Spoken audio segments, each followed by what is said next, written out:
በስመ አብ ወወልድ ወመንፈስ ቅዱስ አሐዱ አምላክ አሜን። የብፁዕ አባታችን የአቡነ እስትንፋሰ ክርስቶስ የዕረፍታቸው ገድል ይህን ይመስላል። ዳግመኛም አባታችን አገልጋዩ የሆነ ጻድቁ ልብሰ ክርስቶስን ጠርቶ ከእርሱ በኋላ የሚሆነውን በመጨረሻ ዘመን የገድሉ መጽሐፍ እንደሚጻፍ ይህም ገድል ለልጅ ልጅ ዘመን ለዘላለም መታሰቢያ እንደሚሆን ነገረው። አገልጋዩ አቡነ ልብሰ ክርስቶስን በሰማ ጊዜ ስለዚህ ቃል ኪዳን ደስ ብሎት አደነቀ። አባታችን ጥራ አለው። ሄዶ ሰብስቧቸው መጣ። እነሱም መጥተው እርስ በርሳቸው ሰላምታ ተሰጣጥተው ተቀመጡ። አባታችን በመካከላቸው ተቀምጦ አስቀድሞ እንዳስለመደ ያስተምራቸው ጀመረ። እንዲህም ብሎ ለአርድእቱ ነገራቸው። ስማቸው ልብሰ ክርስቶስ፣ መዝራዕተ ክርስቶስ፣ አቃሪዎስ፣ ትንሣኤ ክርስቶስ፣ መቃሪዎስ፣ አካለ ክርስቶስ፣ ሳሙኤል፣ መርቲያኖስ፣ ጎርጎሪዎስ፣ ቃለ አብ፣ ሉቃስ፣ አርቃዲዮስ፣ ኪራኒዮስ፣ አሞኒ፣ ኤዎስጣቴዎስ፣ ዲሜጥሮስ፣ ቴዎዶሲዮስ፣ ጴጥሮስ፣ ዲላአሶር፣ ታኦስ እነዚህ ናቸው። ወደ እሱ በተሰበሰቡ ጊዜ አባታችን እስትንፋሰ ክርስቶስ ለደቀ መዛሙርቱ ከዛሬ ወዲህ በሥጋ አታዩኝም፣ በመንግሥተ ሰማያት በስተቀር አንገናኝም አላቸው። በገዳሙ ያሉ አርድእት በሰሙ ጊዜ ከእነሱ ስለመለየት የመረር ለቅሶ አለቀሱ። ሁሉም እያለቀሱ ከአባታችን እግር ላይ ወደቁ። ልጆቼ አትፍሩ፣ አትደንግጡ አላቸውና ለፈጣሪ ለክርስቶስ አደራ ሰጥቻችኋለሁ። ከእናንተ በኋላ በእኔ እግር ተጠቅቶ የሚሾመውን ነግራችኋለሁ አለ። በመስቀሉም አመልክቶ በዚች ቦታ ቅበሩኝ፣ በላይ ላይም ቤተ ክርስቲያን ስሩ አላቸው። ከዘራችሁ በኋላ 1 ዓመት ታገሱ። እንደ ዛሬው በዛሬ ዓመት የ24ቱ ካህናተ ሰማይ ታቦት ከስዕል ከመስቀል ጋር ከምስራቅ ይመጣላችኋል። ከ12ቱ ሐዋርያትና ሃይማኖትን ካቀኑ ከ318ቱ ሊቃውንት ሃይማኖት ከኔም ሃይማኖት በዛ ብላችሁ አትቀንሱ፣ አነሰ ብላችሁ አትጨምሩ። አነሰ ብሎ የጨመረ በዛ ብሎ የቀነሰ የተወገዘ የተለየ ይሁን አለ። የመናፍቃንንም ሃይማኖት አትቀበሉ፣ ከእነርሱም ጋር አትገናኙ። አትብሉ፣ አትጠጡ፣ ወደ እነርሱም አትሂዱ፣ ከእነርሱም ጋር አትሆኑ፣ አትቀመጡ። ያስተማርኳችሁን ሃይማኖት ጠብቁ፣ በእነርሱ አትነዋወጡ። የእመቤታችን አማላጅነቷን ተናገሩ፣ አስተምሩ። ክብር ምስጋና ለእርሷ ይገባታልና በባህር በጥልቀት በሰማይ በምድር አምልኮት ስግደት ለልጇ ይገባል ለዘላለሙ አሜን። ደቀ መዛሙርቱም እናት አባት የሞቱበት ድሀ አዳግ እንሆን ዘንድ ስለማን ትሆናለህ አሉት። እናንተስ በተስፋ ኑሩ፣ ወደ ሰማይ ፈጣሪ ወደ ክርስቶስ አማጸንኳችሁ፣ ለፈጣሪ ለክርስቶስ አደራ ሰጠኋችሁ። እኔም ወደ እነሱ ሄዳለሁ። ይሄ ልጄ ልብሰ ክርስቶስ በመንበሬ ይቀመጥ፣ ስለ እኔ አባት ይሆናችሁ አለ። አባ ልብሰ ክርስቶስ በሰማ ጊዜ ከአባታችን እግር ላይ ወድቆ እኔ ወደዚህ ታላቅ ስራ መግባት አልችልም ብሎ አለቀሰ። አባታችንንም ቆጣው። ልጄ ዝም በል ብሎ አዳኝ በሆነ በመስቀል ፊቱን ባረከው። በሁላቸውም ላይ ፍትሐት ዘወልድ ጸልዮ ባረካቸው። ያን ጊዜም ሰዓቱ ቅዳሜ ማታ ለእሑድ አጥቢያ ሆኖ መሽቶ ከሌሊቱም 3 ሰዓት ሆኗል። ዕለቱም ሰንበት ነበር። ያን ጊዜ እንደ ነጋሪት ቃል እንደ ነጎድጓድ ያለ ድምፅ በሰማይ ተሰማ። እንደ ፀሐይና እንደ ጨረቃ እንደ ከዋክብት የሚያበሩ የተለያዩ መብራቶች ታዩ፣ ተገለጹ። ከዚያው ያሉትም በአባታችን ላይ የወረደውን እንደ መብረቅ ያለውን ታላቅ ግርማ ባዩ ጊዜ እጅግ ፈሩ፣ ሥጋውን ይነኩ ዘንድ አልቻሉም። በዚህም ጊዜ ቅዱሳን ወደ ኋላ ሸሹ። ከዚህ ግርማ የተነሳ መሬትም 4 ጊዜ ተንቀጠቀጠች። ከዚህ በኋላ እግዚአብሔር እነዚህን ቅዱሳን ልባቸውን አጸናላቸውና የሚደረገውን ድንቅ ታምራት ያዩ ይሰሙ ዘንድ ከሩቅ ቆሙ። መሬትም በጣም ተንቀጠቀጠች። ተራሮችና ኮረብቶች እጅግ ተነዋወጡ። ነፍሱ ከሥጋው በምትለይበት ጊዜ ሰዓት እንደ መብረቅ የሚጮህ ታላቅ ድምፅ ከሰማይ ተሰማ። ያን ጊዜ በሚያርፍበት ሰዓት ታላቅ ጩኸት ሆነ። ወንዶች፣ ሴቶች፣ ሽማግሌዎች፣ ሕፃናት፣ ስውራን፣ ቅዱሳን፣ መነኩሳት፣ ሰው ሁሉ አለቀሰ። እንስሳት አራዊትም አለቀሱ። የበረሃ ዛፎችም ቅጠላ ቅጠሎች በሙሉ በአንድነት አለቀሱ። አንበሶች፣ ነብሮችም አለቀሱ። ተራሮች፣ ኮረብቶችም አለቀሱ። የሰማይ አዋፍም በየወገናቸው አለቀሱ። ፀሐይ፣ ጨረቃ ጨለሙ፣ ከዋክብትም ረገፉ። መባረክት ነጎድጓድ ተነዋወጡ። ድምፃቸውም ከጽንፍ እስከ ጽንፍ ተሰማ። ከዚህ በኋላ እነሆ በታላቅ መፈራት በታላቅ ግርማ አብ ወልድ መንፈስ ቅዱስ በአንድነት በሦስትነት እየተመሰገኑ መጡ። ዙፋኑን የሚሸከሙ 40ቱ ኪሩቤል መጡ። 24ቱ ካህናተ ሰማይ ከነማዕጠንታቸው መጡ። 99ኙ ነገደ መላእክት ቁጥራቸው ከማይታወቅ እልፍ ከሚሆኑ መላእክት ጋር በእግራቸው እያሸበሸቡ በእጃቸው እያጨበጨቡ በአፋቸው እየዘመሩ እልል እያሉ መጡ። 12ቱ ሐዋርያትም መጡ። 15ቱ ነቢያት መጡ። ከእስጢፋኖስ እስከ ተፈጻሚተ ሰማዕት ሊቀ ጳጳስ ጴጥሮስ ድረስ ያሉት ሰማዕታት ሁሉ መጡ። ቅዱሳን መነኮሳትም ከአባታቸው ከእንጦስ ጀምሮ እስከዚህ ዕለት የነበሩ አንድም ሳይቀሩ በየወገናቸው መጡ። 144,000 ሄሮድስ በቤተልሔም ያስፈጃቸው ሕፃናት መጡ።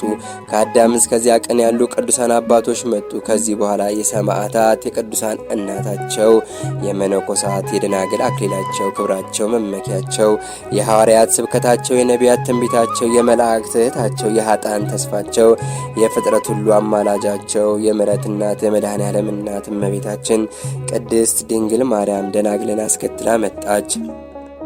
ከዚህ በኋላ ጌታችን ለስም አጠራርህ መታሰቢያ ይሆን ዘንድ ቃል ኪዳን ልሰጥህ መጣው። የገድልህን መጽሐፍ የጻፈ ያጻፈ የእሳት ባህርን ተሻግሮ ካንተ ጋር ወደ መንግሥት ሰማያት ያልፋል።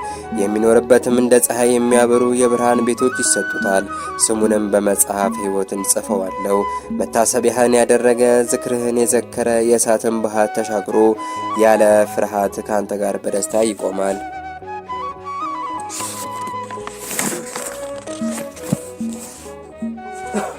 ለተራበውም ያበላ እኔ ከዚህ ዓለም በሞት ተለይቶ በሄደበት ጊዜ የሕይወት ምግብን እመግበዋለሁ። በተድላ በደስታ በገነት አኖርልሃለሁ። በዚህም ዓለም በሥጋው አይራብም አይጠማም። በወዲያኛውም ዓለም የነፍስ ስቃይ አያገኘውም። ለተጠማው ቀዝቃዛ ውሃ በአንተ ስም ያጠጣ ቢኖር እኔም በመንግሥተ ሰማያት የሕይወት ጽዋ አጠጣዋለሁ። ለቤተ ክርስቲያን ዕጣን የሰጠ በመታሰቢያ ቀንም ሥጋ ወደሙን በቤተ ክርስቲያን የተቀበለ በሰማያዊት ኢየሩሳሌም እንደ ተቀበለ አደርግልሃለሁ። ለቤተ ክርስቲያን ለመብራት የሚሆን ዘይትን ለመገበሪያ የሚሆን ስንዴን ወይንን የሰጠ ቢኖር ክፍሉ ወይም እድል ፈንታው ጽዋ ተርታው ከሦስቱ አባቶች ከአብርሃም ከይስሐቅ ከያዕቆብ ጋር ይሆናል። ከእነርሱም ጋር ክብር ይጎናጸፋል። ይህን ያደረገ ቢኖር እንደ ፀሐይ የሚያበሩ 12ቱ መብራቶች ተሰጥተውት 12ቱ መብራቶች ከፊት ከኋላ ከቀኝ ከግራ እያበሩለት የጨለማን ባህር ይሻገራል አለው። ከዚህ በኋላ አባታችን አቡነ እስትንፋሰ ክርስቶስ ጌታችንን ጌታዬ ፈጣሪ እለምንሃለሁ እሺ በለኝ። ብዙ ኃጢአት የሰራ በእኔ ያመነ ሰው ቢኖር እሱን ማርልኝ አለው። ጌታችን መድኃኒታችንም እንኳን ክርስቲያን ቀርቶ አረመኔም ቢሆን መታሰቢያን የሚያደርገውን ምሬልሃለሁ አለው። በረፍት ቀን ሚያዝያ 9 12ቱን የወርህን ባህልን ያከበሩ ዝክርህን የዘከሩ ቢኖሩ ክብራቸው እንደ ወዳጄ ቅዱስ ሚካኤል ክብር ይሆናል። ማህበርህን የሚጠጡ ሰዎች ቢኖሩ እንደ ሙሴ ሆኜ ማህበራቸውን እኔ ራሴ እባርክላቸዋለሁ። ዓይን ያላየውን ጆሮ ያልሰማውን በሰው ልብ ያልታሰበውን በመንግሥተ ሰማያት በክብር ላይ ክብርን አጎናጽፋችኋለሁ። አባታችን መልሶ ይህንንም ክብር ስጠኝ፣ ዝክሬን መታሰቤን ያደረጉ ሰዎችን እስከ ስንት ትውልድ ትምርልኛል አለው። ጌታችንም መልሶ እስከ 17 ትውልድ ምርልሃለሁ አለው። ዳግመኛም ቅዱስ አባታችን እስትንፋሰ ክርስቶስ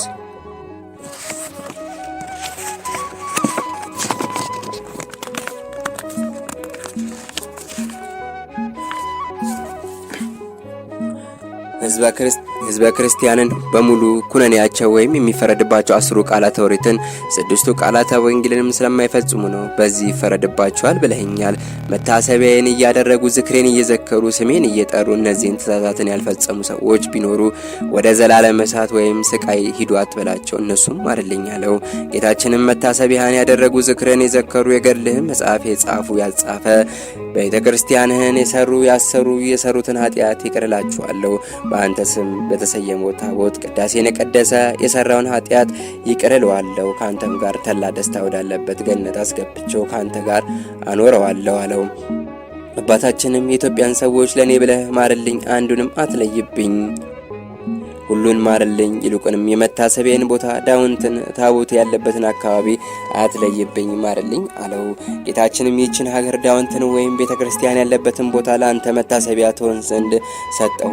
እነሱም ዝክርህን ይዘክሩ፣ መታሰቢያህን ያድርጉ፣ በዘላለም ደስታ በመንግሥት ሰማያት ከአንተ ጋር ይኖራሉ አለው። አባታችንም መልሶ ፈጣሪ አስቀድመ እስከ 17 ትውልድ ምሬልሃለሁ ብለኸኛል።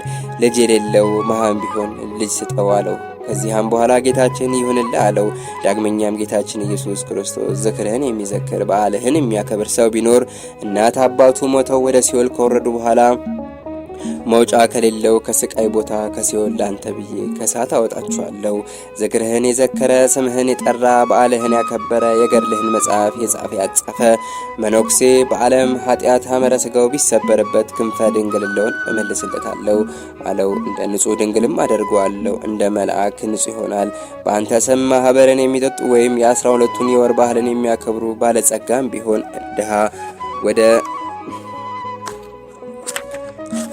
ወደ ዘላለም እሳት አይገቡም። ገድልህን የጻፈውን ያጻፈውን ስሙን በአምደ ወርቅ እጽፍልሃለሁ። በተድላ በደስታ በመንግሥት ሰማያት አኖርልሃለሁ። የእሳት ታር አይነካውም። ሞት የተባለ ዲያብሎስም ከአጠገቡ አይደርስም። የጨለማ አጋንንትም ወደ እሱ አይቀርቡም። የብርሃን መላእክትም በተድላ በደስታ ይቀበሉታል። ነፍሱም ካንተ ጋር እና ከቅዱሳን ጋር በገነት ትኖራለች። ወዳጄ እስትንፋሰ ክርስቶስ ሆይ ገድልህን የጻፈውን ያጻፈውን ያነበበውን የተረጎመውን ጽፎም ከቤቱ ያስቀመጠውን ሰው የተለያዩ በሽታ የሚያመጡ ሰውን የሚፈትኑ እርኩሳን አጋንንት አይቀርቡም። ተላላፊ በሽታ ወይም ተስቦ፣ ተቅማጥ፣ ረሃብ፣ ቸነፈር፣ የውሃ መታጣት፣ የልብስ መራቆት፣ መዥገር አይደርሱበትም። ሌጊዮን የተባለ ክፉ ጋኔንም ፈጽሞ ወደሱ አይቀርብም።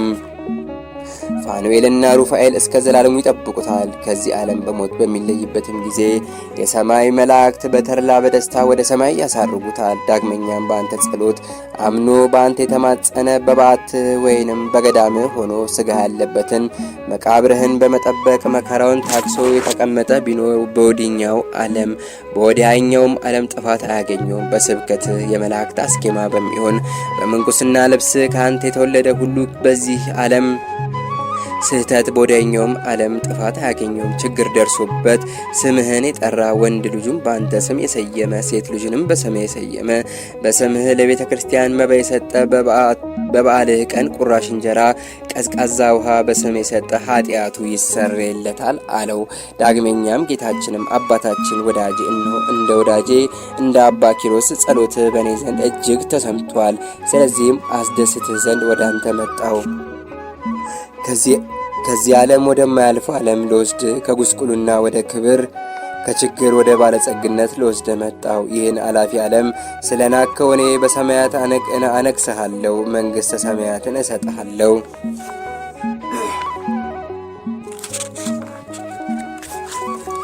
ዓይን ያላየውን ጆሮ ያልሰማውን በሰው ልቦና ያልታሰበውን ከወርቅ ይልቅ የከበረ እንደ ዕንቁ የሚያንጸባርቀውን ልብስ አጎናጽፈሃለሁ። በቤተ ክርስቲያን ታቦትህ ካለበት ቦታ ጸሎትን አምላከ እስትንፋሰ ክርስቶስ ኃጢአቴን ይቅር በለኝ ሐሳቤን ፈጽምልኝ ብሎ የጸለየውን ፈጥኜ ጸሎቱን እሰማዋለሁ። ቤተ ክርስቲያንን የሰራ ሰፋፊ የሆኑ ውስጣቸው እንደ ፀሐይ የሚያበራ 10 አዳራሾችን እሰጠዋለሁ። በውስጡም እናት አባቱን፣ ዘመድ ወዳጆቹን ያስገባበታል።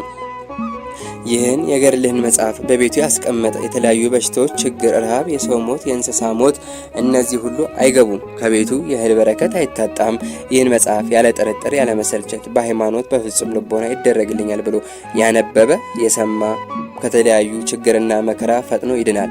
ንጉስም ሆነ መኳንንት መታሰቢያህን ቢያደርጉ፣ ዝክርን ቢዘክሩ፣ ስጋ ያረፈበትን መቃብርን ቢያከብሩ፣ ቤተ ክርስቲያንን ቢያሰሩ በዚህ ዓለም ዘመናቸውን ሰፊ ዕድሜያቸውን ረጅም በመንግስት ሰማያትም ከፍ ያለ ተድላ ደስታ አጎናጽፋቸዋለሁ። ቤተ መቅደስ ያለበትን ቦታ አከብራታለሁ፣ አገናታለሁ። ፈጽማ የቅዱሳን ቦታቸው መቃብራቸው ትሆናለች። የሕያው የእግዚአብሔር ልጅ በስጋ የእመቤታችን የማርያም ልጅ የሆንክ ጌታዬ ፈጣሪ መድኃኒቴ ኢየሱስ ክርስቶስ ሆይ በአንተ ዘንድ ባለሟልነትን ካገኘው የፈለግኩትን አንተን እንድለምን ፍቀድልኝ አለው።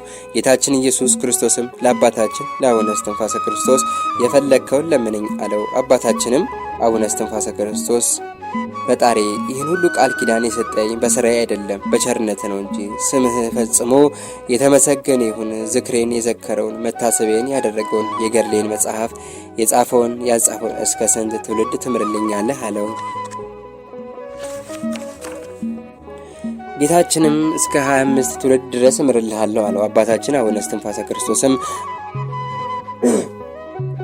በቦታዬ ላይ የተቀበሩትን መነኮሳትም ቢሆኑ ምእመናንም ቢሆኑ በኃጢአት ያሉትም ቢሆኑ ማርልኝ። የመቃብሬን ቦታ ለነዳያን እናት አባት ለሞቱባቸው ድሀ አደግ ለሆኑ ለዓይነ ስውራን እጅ እግራቸው ለተቆረጠ ዓይናቸው ለፈረጠ መጠጊያ ትሁንልኝ አለው። ጌታችንም የለመንከኝን ሁሉ አንድም ሳይቀር ይደረግልህ፣ እንደ ቃልም ይሁንልህ አለው። ዳግመኛም አባታችን እስትንፋሰ ክርስቶስ ጌታዬ ፈጣሪ በመቃብሬ አካባቢ በቅርብም በሩቅም ከተራራውም በላይ ከተራራውም በታች የተራራው ጥላ ከሚደርስበትን ቦታ እኔን ተማጽኖ ቢቀበር ኃጢአትም ቢኖርበት ማረልኝ አለው። ጌታችንም ያን ሰው ኃጢአቱን ሳላስብበት ወደ ገነት አስገባልሃለሁ አለው። እንደገናም አባታችን አቡነ እስትንፋሰ ክርስቶስ አቤቱ ፈጣሪ ይህችን የመቃብሬን ቦታ በእጅ ባርክልኝ፣ በውስጧም የሚኖሩ ሰዎች ሁሉ የተባረኩ በመንግስት ሰማያት የከበሩ ይሁኑ። ይህችም መቅደስ የተባረከች የከበረች ትሁንልኝ። በውስጧ የሚኖሩ ቅዱሳንና መነኮሳት እንደ ሰማይ ከዋክብት እንደ ምድር አሸዋ ቁጥራቸው የማይታወቅ የበዙ ይሁኑ። እንደ መነኮሳት አባት እንደ እንጦንዮስ ልጆች የተመረጡ እውነተኞች ጻድቃን ይሁኑ። ፈጽሞ ሕማም አያገኛቸው አለው። ጌታችንም መልሶ እንዳልከኝ ይሁንልህ ይደረግልህ አለው። ዳግመኛም ይህችን ቦታን በመሃል እጅህ ያዛት አለው። ጌታችንም እንደነገረው አባታችን እስትንፋሰ ክርስቶስ በመሃል እጁ ያዛትና ፈጣሪ ከኔ ጋር የቆምክባት ይህችን ባቴን ባርካት አለው።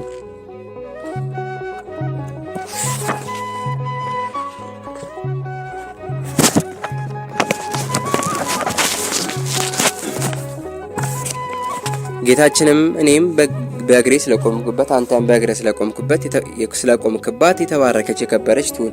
ይህችም የርስት ቦታ የሁሉ መድኃኒት ትሁን። ከመቃብሬ ያለውን አፈር አንስቶ የተቀባ ቢኖር ፈጥኖ ከበሽታ ደዌ ሥጋ ከኃጢአት ደዌ ነፍስ ይዳን። የገድልህ መጽሐፍ የተነበበበትን ውሃ ሳይጠራጠር የተጠመቀ ከተለያዩ ደዌ ሥጋና ደዌ ነፍስ ኃጢአት ይዳን። ኃጢአት ያለበት ቢኖር ኃጢአቱ ፈጽሞ ይሰረይለታል፣ ለዘላለሙ ንጹሕ ይሆናል። ይህችንም ቦታ እንደ ዋልድባ፣ እንደ አስቄጥስ፣ እንደ ኢየሩሳሌም፣ እንደ መቃብሬ ቦታ፣ እንደ ጎልጎታ፣ እንደ እናቴ ቦታ፣ እንደ ጌቴ ሰማኒ ትሁንልህ። በዚህችም ቦታ የሚቀመጡ የሚኖር ሁሉ የተባረኩ የከበሩ ይሁኑ። በውስጧም የተባረኩ የከበሩ ይሁኑ። የሲኦል እሳት አይንካቸው፣ ወደ ዘላለም የስቃይ ቦታም አይግቡ ብሎ ቃል ኪዳን አጎናጸፈው። ነቢዩ ዳዊት ከመረጡት ጋር ቃል ኪዳን አደረግኩ እንዳለ ጌታችን ከመረጠው ከአባታችን ጋር ቃል ኪዳን አደረገ። ይህም ቃል ኪዳን ለምናምንበት በዓሉንም ለምናከብር ለእኛ ነው። ከዚህ በኋላ አባታችን ለጌታችን እመቤታችን ድንግል ማርያምን ታሳየኝ ዘንድ እወዳለሁ አሳየኝ አለው። በዚያ ጊዜ እመቤታችንን ፈጥና ወደ እርሱ መጣችለት። ጌታችንም አባታችንን በአንደበቴ የተናገርኩትን እንዳላስቀርብህ በእናቴ ፊት ምዬልሃለሁ፣ የሰጠሁህን ቃል ኪዳን ሁሉ አላስቀርብም አለው። አባታችንም እመቤቴ ድንግል ማርያም ሆይ በጸሎትሽ አስቢኝ አላት። እመቤታችንም ልጄ ሆይ አይዞ አትፍራ አለችው። አባታችንም በዚህ በቦታዬ ላይ መናፍቃን ገብተው እንዳያረክሱ እኔ በማምንበት ያለ ኦርቶዶክስ ተዋሕዶ ሃይማኖት ሌላ ክህደትን እንዳያመጡ ፈጣሪ በድንግል ማርያም እስከ ዕለተ ምጽአት እንዳይገቡ አይግቡ ብዬ ለመንኩ አማጸንኩ አለው። ጌታችንም መልሶ ለአባታችን በቦታ ላይ አይገቡም፣ እንደ ቃል ይሁንልህ። በሀገርህ በስተግራ በኩል ያሉ ሌሎችም ሀገሮች አይጠራጠሩም፣ አይክዱም። ያለ ተዋሕዶ ሃይማኖት በስተቀር ሌላ ክህደት አይገባም። ወደ በዓት እስከ ዕለተ ምጽአቴ መናፍቅ እንዳይገባ አርቅልሃለሁ አለው። ዳግመኛም አባታችን እመቤታችንን እጅ መንሻ ስግደት ምስጋና የማቀርብልሽ ከልጅሽ ጋር ነው ወይስ ለብቻሽ ነው አላት። እመቤታችንም አባታችንን እስትንፋሰ ክርስቶስ ከልጄ ጋር ስግደት ምስጋና አቅርብልኝ፣ ሌሎች ሲሰግዱ ከልጄ ለይተው የኔን ስግደት ትተው ቢሰግዱ ፈጽሞ አልወዳቸውም፣ ጸሎታቸውንም አልቀበልም አለች። አባታችንም ይህን ቃል ኪዳን ከተቀበለ በኋላ ልጆቹ ወደሚሆኑ ወደ መነኮሳት ሄዶ አረጋጋቸውና በቀና በራሱ ስልጣንና በሐዋርያት ስልጣን እግዚአብሔር ይፍታህ አላቸው። ልጆች አትፍሩ፣ አትደንግጡ፣ ፈጽማችሁ ተደሰቱ። ታላቅ ተስፋ በሰማያት አለን እና አባታችሁ ከመሆን ከኔ ቦታ ወዲህና ወዲያ ፈጽማችሁ አትዘዋወሩ፣ እስከ ዘመናችሁ ፍጻሜ ጸንታችሁ ተቀመጡ አላቸው። ይህን ብሎ መክሮ ካበቃ በኋላ ዓይኖቹን በቅንድቦቹ ሸፈነ። በዕብራውያን አቆጣጠር ኒሳን በሚባል ወር በ8ኛው ቀን በኢትዮጵያውያን አነጋገር በግዕዝ በአማርኛ ቋንቋ ሚያዝያ 9 ቀን በእግዚአብሔር ፍቃድ በሰላም አረፈ። ነፍሱም ከስጋው ተለየች። ያን ጊዜ ጌታችን የቅዱስ የክቡር አባታችን የእስትንፋሰ ክርስቶስን ነፍስ በከበሩ እጆቹ ይዞ እቅፍ አድርጎ ሳማት። በመንግሥተ ሰማያት እንደ መብረቅ በሚብለጨለጭ በሰማያዊ ልብስም አጎናጸፋት። ከእርሱ ጋርም ወደ ጽርሐ አርያም አሳረጋት። ሰው ሁሉ አይቶ እስኪያደንቅ የሰማይ ሁለንተኗ እንዳለ በመላእክት፣ በጻድቃን፣ በሰማዕታት፣ በነቢያት፣ በሐዋርያት ተመላ። እነሱም እየዘመሩ እያሸበሸቡ በፊቱም ያመሰግኑት ጀመር። ዳዊትም የጻድቅ ሞቱ በእግዚአብሔር ዘንድ የከበረ ነው እያሉ ሁሉም በየነገዳቸው በየወገናቸው እያሸበሸቡ እየዘመሩ ከቸር አባቱ ከአብ ከባሕሪ ሕይወቱ ከመንፈስ ቅዱስ ጋር ጌታችንን እያመሰገኑ ወደ ደብረ ጽዮን ደረሱ።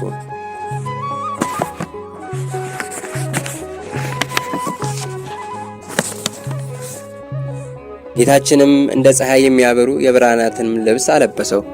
ከዚህ ዓለም የተለያየ ባህሪ ከሚባል በጠራ ዕንቁ የተለበጠው የወርቅ መስቀል ያለበትንም አክሊል አቀዳጀው። በዕፀ ሕይወት አበባ መልክ የተሰሩ 8ቱ አክሊላትም በዙሪያው ከበው ይታዩ ነበር። በዘመኑ ቁጥር ልክ እና በተጋድሎ በዓመታቱ መጠን ከ9ኙ ቅዱሳን ቁጥራቸው የብዙ ከሚሆኑ ከጻድቃን ጋር ስሙ በአንድነት ተጻፈ፣ ለልጅ ልጅ ዘመን መታሰቢያ ይሆን ዘንድ። ጌታችንም ሰማያውያን መላእክትን ከሁሉ ቅዱሳን ጋር ከፍ ባለ ከሁሉ በተመረጠ በጻድቃን ዙፋን ላይ ያስቀምጡት ዘንድ አዘዛቸው። በሰማያዊት ኢየሩሳሌም የዕረፍቱን በዓል ያከብሩለት ዘንድ መላእክትና ቅዱሳንን አዘዘ።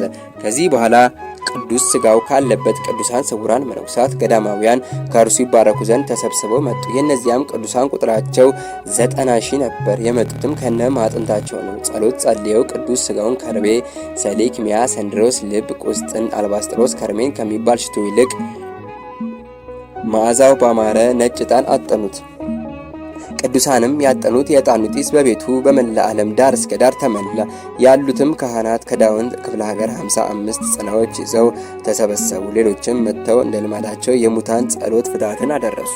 እነዚያም ቅዱሳን ስውራን በአባቶች አገናነዝ ሥርዓት ገነዙት። ከዚያ በኋላ መልካም ቃሬዛ አዘጋጅተው የቅዱስ አባታችንን አስክሬን በሳጥን አድርገው በባህታቸው ፊት ለፊት መቃብር ቆፍረው በዚያ በገዳሙ ደብር ባለው መቅደስ ውስጥ አስገብተው አስክሬኑን በክብርና በማህሌት ቀበሩት። የካህናትም የዕጣን ጢስ ያማረ የተወደደ ሆነ። በመሠዊያው አንጻር ከመንበሩ በታች እርሱ ራሱ አስቀድሞ በባረከውና በበትረ መስቀሉ በወጋው ቦታ ተቀበረ። ያን ጊዜ መፈራት ንውጽውታ ለቅሶ ሆነ። የእርሱንም ሥጋ በተቀበለች ጊዜ መሬት ተንቀጠቀጠች። ጸሎቱ በረከቱ ከሁላችን ሕዝበ ክርስቲያን ጋር ይኑርልን። ድንቅ ሥራ ስለሚሠራ ስለ አባታችን የዓለም ፀሐይ የሕግ መምህር ፍጹም የሐዋርያት ልጅ የሆንክ የእውቀት ብርሃን የምታበራ የመብራት መቅረዝ እንደምን ወደ መቃብር ወረድ? ሰው ወደ መሬትስ ገባ? እንደምን ዝም አልክ? አንደበትህ ጸሎትን ከመጸለይ እንደምን ተወገደ? እግርህ በሞት እጅ እንደምን ተያዘ? ቅባ መንፈስ ቅዱስ ሽቶን የተቀባ የወንጌል ካህን አባታችን ቅዱሳን ከሚሆኑ ከመነኩሳት ሁሉ ይልቅ መከራ ትዕግስትን የተጎናጸፍክ የቅዱሳን መነኩሳት የተጋድሎ ፍጻሜያቸው የሆንክ አባታችን እንደ አንተ ያለ የምስጋና እንዘርት ማን ነው? ማን አለ? ብለው አለቀሱ።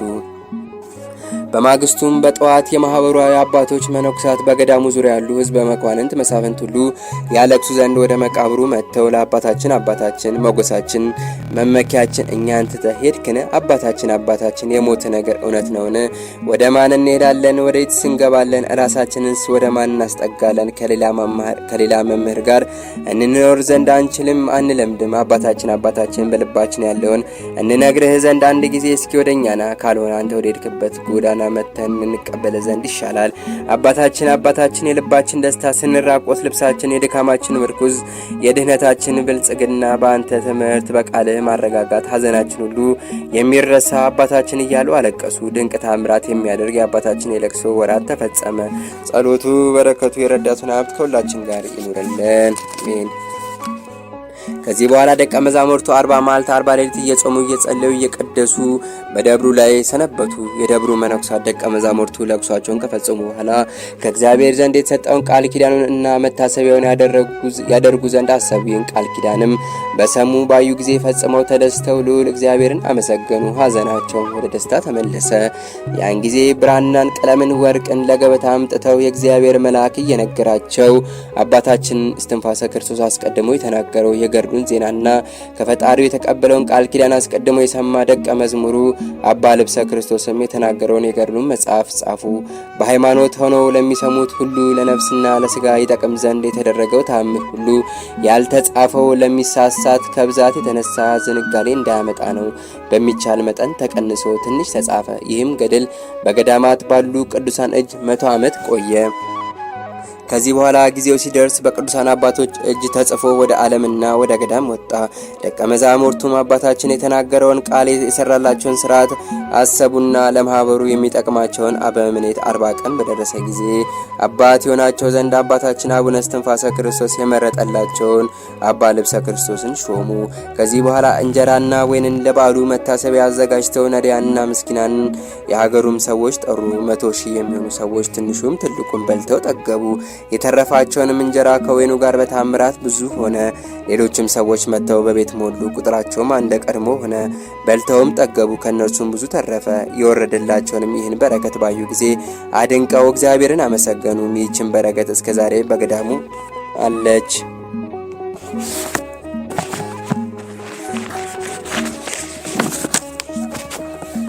ከነሱም መካከል አንድ ደቀ መዝሙር አባታችን አቡነ እስትንፋሰ ክርስቶስ ቅዳሴ ቀድሶ በላይኛውም በታችኛውም ደብር ላለነው ዝክሩን ለመዘከር ለተሰበሰብነው ለሁላችን ያለመለየት ስጋው ደሙን ሲያቀብለን አየሁት አለ። ዳግመኛም ሌላ ደቀ መዝሙር እንጀራውን ሲባርክልን ወይኑን ቀርቶ ሲሰጠን አባታችን አቡነ እስትንፋሰ ክርስቶስን አየሁት አለ። ከዝክሩ የተረፈውንም የታመሙት አንስተው በልተው ከበሽታቸው ተፈውሰዋል። አይነ ስውሮችም ያን እንጀራ በነኩት እጃቸው አይናቸውን ቢያሹ የጠፋ አይናቸው ፈጽሞ በራላቸው።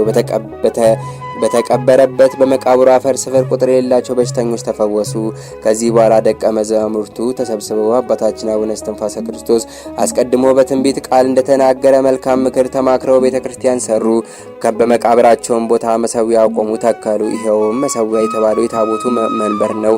መልካም መቅደስንም አሰሩ። በጻድቁ በአባታችን በአቡነ እስትንፋሰ ክርስቶስ እጅና ሹመት ዘመን ተሰርቶ ተፈጸመ። ለቅዳሴ ቤተ ክርስቲያንን በደረሰ ጊዜ ስሟ ሶርያ የምትባል የክርስቶስ ሶራሄ የሚሏት እውነተኛ ደግ የሆነች ይኸውም ጸወንሶል በሚባል ቀይ ገደል ባለበት በምስራቅ በኩል የምትኖር አንዲት ንግስት ነበረች። ያን ጊዜ እግዚአብሔር መልአክ ወደ እሷ መጥቶ ሚስጥሩን ሁሉ ነገራት። ያችም ንግስት ተነስታ መነኮሳያትን የ24ቱ ካህናተ ሰማይ ታቦትን፣ ስዕልን፣ መስቀልን፣ ማጠንትን፣ መጻሕፍትን፣ ንዋየ ቅድሳትን በመያዝ በእልልታ የሄደች የመንገድ እኩሌታ ስትደርስ የበጎ ጠላት ሰይጣን በእሷ ላይ ሁከት አንስቶ ጨካኝ ሸፍታ ድንገት ደርሶ የተመዘዘ ሰይፍና ጦር ይዞ ከመነኮሳት ፊት ቆመ። አባታችንም አካለ ክርስቶስም ሁለቱን ታቦት ተሸክሞ መስቀሉን በእጁ ይዞ በምስራቅ በኩል ቆመ። ያም ወንበዴ እጁን ዘርግቶ ያንን መስቀል በጦር ወጋ። ወዲያውኑ ደምና ውሃ ከመስቀሉ ፈሰሰ። ያም መስቀል እስከዛሬ አለ። የደሙ ምልክት ቀይ ሆኖ በመስቀሉ ላይ ይታያል። ያም ወንጀለኛ መስቀሉን የወጋው ሰው አእምሮን አጥቶ በክፉ አሟሟት ሞተ። ሌሎች የሸሹት ወደሱ ተመልሰው ክቡር እግዚአብሔር ስላደረገላቸው ታምራት ፈጽመው አደነቁ። ሁላቸውም በመስቀሉ ጋሻነት ከሞት በሕይወት ዳኑ። ከዚህ በኋላ ብዙዎች ቁጥራቸው የማይታወቅ ታማሚዎች መጥተው በክቡር መስቀሉ ደም ፈሳሽነት ተፈወሱ። ከዚህ በኋላ የእግዚአብሔር መልአክ እየመራቸው እየጠበቃቸው ሄዱ። ሄደውም ደብረ አስጋሽ ደርሰው ወደ ታች ወደ ገዳሙ ወረዱ። በታላቅ ደስታም ገብተው ታቦቱን ወደ ቤተ መቅደስ አስገቡት። 7 ልኡካን ሆነው ቅዳሴ ቀድሰው ንጹሕ መስዋዕትን አሳረጉ። አባታችን አርፎ 1 ዓመት እንደሞላው ሚያዝያ 9 ቀን እንደ ዛሬው ዕለት በዕለተ እሁድ የሆሳዕናም ዕለት ይኸውም አባታችን አቡነ እስትንፋሰ ክርስቶስ አስቀድሞ እንደተናገረው ይህ ሁሉ ታምራት ተደረገ። ያም ታቦት ከመስቀል ከንዋየ ቅዱሳት ጋር በዚያ ይኖራል፣ እስከ ክርስቶስ ምጽአትም ይኖራል። ያቺም ሶርያ የተባለች ንግስት ጻድቁ አባ አካለ ክርስቶስ ሌሎችም ሰዎች ጭምር በዚያ ዕለት የሕግ መምህር በሆነ በአባ ልብሰ ክርስቶስ እጅ ስጋው ደሙን ተቀበሉ።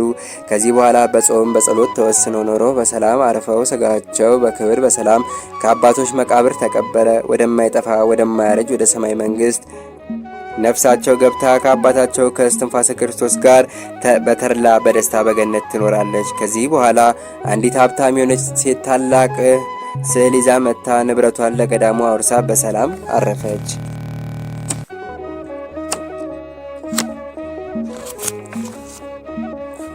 ከዚህ በኋላ በገዳሙ ያደገ የወንጌል እሸት የሆነ አባታችን ልብሰ ክርስቶስ አቤቱ አበሳችንን ይቅር በለን፣ ነፍሳችንን ስጋችንን በሰላም ጠብቅልን። የነቢያት፣ የሐዋርያት፣ የጻድቃን፣ የሰማዕታት፣ የቅዱሳን መነኮሳት፣ የደናግል የአባታችን የአቡነ እስትንፋሰ ክርስቶስ በረከት፣ የወላዲተ አምላክ ቃል ኪዳን፣ የቸሩ መድኃኔዓለም ቸርነት ይጠብቀን፣ ከመከራ ስጋ ከመከራ ነፍስ ይሰውረን አለ የአባታችን አቡነ እስትንፋሰ ክርስቶስ ገድል ከምልኡ በከፊሉ ከብዙ በጥቂቱ ተጽፎ ተፈጸመ።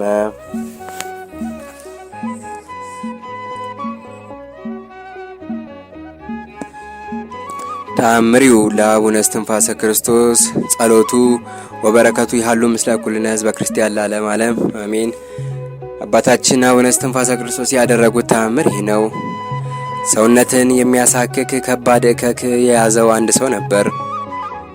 ሲያክም በገል እና በድንጋይ ሰውነቱን እስኪቆስል ያክ ነበር። ከራሱ እስከ እግሩ አመድ ነስንሶበት ነበር ወይም አልብሶት ነበር። ወደ ባለ መድኃኒቶች ሄዶ ሊያድኑት አልቻሉም። ገንዘቡን ሁሉ በከንቱ ጨረሰ። ከዚህ በኋላ አንድ መነኩሴ ሂድና በአባታችን በአቡነ እስትንፋሰ ክርስቶስ ጸሎት ተማጸን ትድናለህ፣ ከመቃብሩም ወድቀ ተማጸነው አለው። በዚህ ጊዜ ልቦናው ከፍቅሩ ጽናት የተነሳ ተነደፈ። በማግስቱ እንደምንም እያነከሰ እግሩን መሬት ለመሬት እየጎተተ እየወደቀ እየተነሳ በበዓሉ ቀን ከዚያ ደርሶ ከጻድቁ እስትንፋሰ ክርስቶስ ከመቃብሩ አፈር ሰውነቱን ተቀባና ከዚያው አድሮ በማግስቱ እንደ እንጨት ቅራፊ ከሰውነቱ ላይ ተቀርፎ ወደቀለት። ፈጽሞ ጤነኛም ሆነ። የተቆራረጡም የእጆቹ ጣቶች እና የእግሮቹ ጣቶች ተመልሰው በታምራት ለመለሙለት። በሚያሳክክ በሽታ የሚታመም ይህ ሰው እጅግ ተደሰተ። ጌታችንም አመስግኖ በገዳሙ ወዳለው ወደ አበምኔቱ አባ ሳሙኤል ሄዶ ደስ ብሎኛል፣ ደስ ይበልህ፣ አባቴ እስትንፋሰ ክርስቶስ በጸሎቱ ፈውሶኛልና አለው። አበምኔቱም ሄደ እስከ ዕለተ ሞት ዝክሩን ዘክራለው። ይህን ታምር ያዩ የሰሙም እጅግ አደነቁ።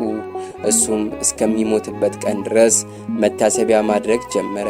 ከሞተም በኋላ አባታችን ወደ ርስቱ ወደ መንግሥት ሰማያት አስገባው። ጸሎቱ በረከቱ ከጥምቀት ልጆች ጋር ጸንቶ ይኑር ዛሬም ዘወትር ለዘላለሙ በእውነት ይደረግልን አሜን። ሚያዝያ 9 ቀን የሚከበሩ ዓመታዊ ቅዱሳን በዓላቶች፣ አንደኛ ቅዱሳን የብሔረ ብፁዓን ጻድቃን አቡነ እስትንፋሰ ክርስቶስ ጻድቅ ኢትዮጵያዊው፣ ቅዱስ ዞሲማስ ገዳማዊ ብሔረ ብፁዓንን ያየ እና ዜናቸውን የጻፈ አባት። አራተኛ ቅዱስ ኤስድሮስ ሕፃን ሰማዕት ገና በ10 ወር ዕድሜው ሰማዕት የሆነ። አምስተኛ አባ ሱንቲዮ ሊቀ ጳጳሳት የሆኑ። ወርሃዊ በዓላት ደግሞ አባ በርሱማ ሶርያዊ ለሶርያ መነኮሳት ሁሉ አባት የሆነ። ሁለተኛ 318ቱ ቅዱሳን ሊቃውንት ርቱዓነ ሃይማኖት ዘኒቅያ የተሰበሰቡበት። ሶስተኛ አባ መልከ ጻዲቅ ዘሜዳ ኢትዮጵያዊ። እነዚህ ናቸው። ስለዚህ የልቦናችሁን ወገብ ታጥቃችሁ በመጠን ኖራችሁ ኢየሱስ ክርስቶስ ሲገለጥ የምታገኙትን ጸጋ ፈጽማችሁ ተስፋ አድርጉ። እንደሚታዘዙ ልጆች ባለማወቃችሁ አስቀድሞ የኖራችሁበትን ምኞት አትከተሉ። ዳሩ ግን እኔ ቅዱስ ነኝና ቅዱሳን ሁኑ ተብሎ ስለተጻፈ የጠራችሁ ቅዱስ እንደሆነ እናንተ ደግሞ በኑሯችሁ ሁሉ ቅዱሳን ሁኑ። አሜን። አንደኛ ጴጥሮስ ምዕራፍ 1 ቁጥር 13 ላይ አሜን። አነሳስቶ ያስጀመረን አስጀምሮ በሰላም ያስፈጸመን የአባቶቻችን የነ አብርሃም የነ ይስሐቅ የነ ያዕቆብ አምላክ ልዑል ባህሪ እግዚአብሔር ስሙ ከአጽናፍ እስከ አጽናፍ የተመሰገነ ይሁንልን። የእናታችን የወላዲት አምላክም ፍቅሯን በልባችን ጣዕሟን በአንደበታችን ያሳድርብን። በተዋህዶ ሃይማኖታችን ያጽናን። ከጻድቁ አባታችን ከአቡነ እስትንፋሰ ክርስቶስ ረድኤት በረከት ጣዕም ፍቅራቸውን ያሳድርብን። አሜን። አቡነ ዘበሰማያት አቡነ ዘበሰማያት ይትቀደስ ስምከ ትምጻእ መንግሥትከ ወይኩን ፈቃድከ በከመ በሰማይ ከማሁ በምድር ሲሳየነ ዘለለዕለተ ሀበነ ኅድግ ለነ አበሳነ ወጌጋየነ ከመ ንሕነኒ ንኅድግ ለዘአበሰ ለነ እግዚእ ውስተ መንሱት አላድኅነነ ወባህላን ኩሉ እኩስ መዚአ ኬቲ መንግስት ኃይል ወስብሐት ለዓለም በሰላመ ቅዱስ ገብርኤል መልአክ እግዝእትነ ማርያም ሰላም ለኪ ድንግል በህሊናኪ ወድንግል በስጋኪ እመ እግዚአብሔር ጸባኦት ሰላም ለኪ ብሩክ አንቲ እምአንስት ወብሩክ ፍሬ ከርሥኪ ተፈሥሒ ፍስሕት ኦ ማርያም ምልዕተ ጸጋ እግዚአብሔር ምስልኪ ሳሊ ወጸልያ በፍቅር ወልድኪ ኢየሱስ ክርስቶስ ከመ ይስረ ለነ ኃጣውኢነ ተማኅፀነ ብኪ እግዚአብሔር አብይ። ስብሐት ለአብ ስብሐት ለወልድ ስብሐት ለመንፈስ ቅዱስ ይእዜኒ ወዘልፈኒ ወለዓለመ ዓለም።